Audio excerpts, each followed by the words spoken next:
Assalamualaikum warahmatullahi wabarakatuh. Alhamdulillah sahabat-sahabatku semuanya. Saat ini kita akan melanjutkan dari kajian kita, yaitu mengenal dari kepribadian Rasulullah SAW. Yang mana kemarin kita sudah mengenal kepribadian Rasulullah SAW di dalam bab yaitu sholat duhanya Rasulullah SAW. Atau sholat ketika Rasulullah SAW melakukannya tergelincirnya matahari. Dan jika yang belum mendengarkan, silahkan dengarkan video saya sebelumnya yang mengenal dari sholat duhanya Rasulullah SAW. Dan yang baru bergabung, alangkah baiknya kalian mendengarkan video-video saya dari awal. Dan tentunya jangan lupa subscribe, karena berhubungan subscribe itu gratis. Dan semoga apa yang kita dengarkan, apa yang kita kaji, memberikan suatu hal yang baik atau positif di dalam kalbu kita, sehingga kita ini bisa mempraktekkan apa yang dilakukan Rasulullah SAW, sebagaimana para sahabat radhiyallahu anhu telah mempraktekkan dan telah membuktikan kecintaan mereka kepada Rasulullah SAW. Alhamdulillah, saat ini kita akan memasuki yaitu bab ke-41, yaitu bab tentang sholat sunnahnya Rasulullah SAW. Apakah beliau mengerjakannya di rumah? Tentu di sini kita akan mendengarkan hadis tentang Rasulullah SAW melakukan sholat sunnah di rumah. Seperti biasanya, sebelum kita memulai, kita senantiasa berdoa dengan Al-Fatihah. Auzubillahi minasyaitonir rajim.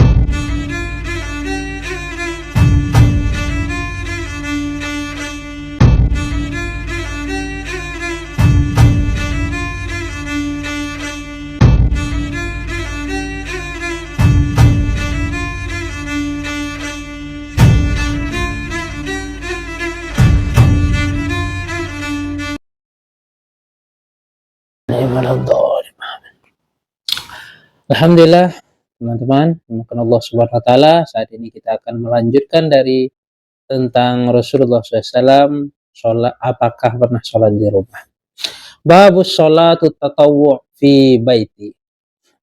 Bab yang menjelaskan sholatnya Rasulullah, sholat sunnahnya Rasulullah SAW di rumah. Abdullah bin Sa'ad radhiyallahu anhu berkata, Sa'altu Rasulullah sallallahu alaihi wasallam anis sholati fi baiti was sholatu fil masjid. Qala qad tara ma aqraba baiti minal masjid fala an usalliya fi baiti ahabbu ilayya min an usalliya fil masjid illa an takuna sholatul maktubat. Aku bertanya kepada Rasulullah Shallallahu Alaihi Wasallam tentang sholat di rumah dan sholat di masjid. Jadi si rawi bertanya.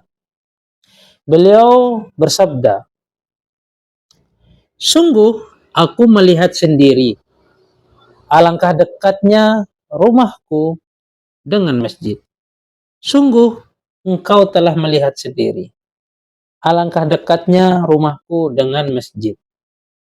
Sungguh aku lebih suka sholat di rumah daripada sholat di masjid. Di sini beliau mengatakan beliau lebih suka untuk sholat di rumah daripada sholat di masjid. Kecuali sholat itu adalah sholat fardu atau sholat 5 waktu, sholat yang difardukan. Maka Rasulullah SAW lebih menyukai sholat sunnah itu di rumah. Sehingga banyak hadis yang menceritakan tentang Rasulullah SAW mengerjakan sholat sunnah di rumah. Sedangkan rumah beliau itu sangat dekat dengan masjid. Dan beliau tentunya menjadikan rumah ini tempat untuk ibadah ataupun tempat untuk mendekat kepada Allah juga. Sebagaimana dalam sebuah hadis yang kurang lebih mafhumnya, bahwasanya rumah itu janganlah jadikan rumah itu hanya kosong. Nah, maksudnya di sini kosong tidak ada suatu amalan yang baik seperti ya adanya suatu taklim di rumah ataupun lainnya yang berupa di rumah itu kosong saja hanya tempat untuk tidur dan lain sebagainya. Rasulullah SAW membentuk dari rumah tersebut yaitu rumah yang penuh dengan amalan. Bagaimana dengan cara kita membentuk rumah dengan amalan ini? Tentunya jika kita belum terbiasa, kita mulailah saat ini berniat atau bahwasanya saya ingin mewujudkan atau rumah sebagaimana yang dilakukan oleh Rasulullah SAW. Yang mana sholat sunnah duha ataupun sholat sunnah yang lainnya, bahkan apapun sholat sunnahnya, alangkah baiknya juga dikerjakan di rumah. Apakah di masjid kurang afdol? Tentunya lebih juga, ada fadilahnya.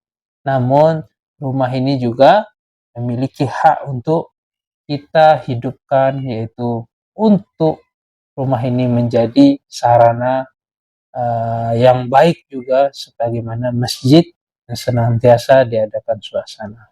Biasanya di bulan-bulan yang suci ini, yaitu bulan Ramadan, disibukkan atau lebih dibanyakkan bisa di rumah ini dengan tilawatil Quran dan lain-lainnya, sholat sunnah. Tentunya sholat sunnah Rasulullah SAW banyak hadis-hadis yang menjelaskan sholat sunnah Rasulullah. Ada hadis yang menjelaskan Rasulullah sholat sunnah, sholat taubah, sholat taubat 60 kali. Itu bisa kita hitung aja 60 kali Rasulullah dalam sehari untuk melakukan sholat taubat dan lain-lainnya. Banyak lagi sholat sunnah yang Rasulullah SAW melakukan. Yang mana sebelumnya pernah kita membahas tentang hadis yang mana Rasulullah SAW melakukan sholat hingga kaki beliau bengkak-bengkak. Bahkan sampai sahabat pun tidak sanggup. Terkadang ada yang menjadi makmum beliau dan beliau pun memisahkan dari bermakmum beliau. Dikarenakan begitu lamanya sholat Rasulullah SAW. Dan ketika Rasulullah SAW ditanya, beliau mengatakan, bukankah selayaknya saya menjadi hamba yang bersyukur? Masya Allah. Itulah Nabi, tauladan dari Nabi kita, yaitu Rasulullah SAW. Alhamdulillah sahabat-sahabat semuanya, untuk amalan di rumah tentunya Rasulullah SAW di sini hadisnya menjelaskan Rasulullah lebih senang sholat di rumah berupa sholat sunnah. Namun tentunya amalan dari kebanyakan Rasulullah SAW mengerjakan juga di dalam rumah dengan zikir, dengan tilawah dan lain-lainnya. Zikir apapun Rasulullah SAW tentunya juga pernah di masjid, dan semuanya itu ada fadilah yang mana masing-masing memiliki keutamaan masing-masing. Namun rumah juga memiliki hak untuk kita adakan atau kita wujudkan, yaitu sholat, tilawah, dan lain-lainnya. Sebagaimana orang-orang soleh-soleh terdahulu juga mereka menyibukkan waktu mereka yaitu di masjid, ataupun mereka juga menyibukkan waktunya di rumah, sehingga rumah dan masjid mereka tidak ada bedanya, karena ia senantiasa terpaut dengan amalan-amalan yang dahulu dilakukan oleh guru-gurunya, yang mana tentunya itu menteladani dari Rasulullah SAW. Alhamdulillah sahabat-sahabat semuanya, saat ini kita sudah membahas tentang sholat sunnahnya Rasulullah, apakah pernah di rumah, dan insya Allah di kemudian kita akan melanjutkan dari bab berikutnya, yaitu saum sunnahnya Rasulullah atau puasa dari sunnahnya Rasulullah. Rasulullah melakukan puasa sunnah bagi diri Rasulullah SAW. Dan saya minta maaf jika ada kekurangannya. Saya undur diri. Wabillahi taufiq wal hidayah. Assalamualaikum warahmatullahi wabarakatuh.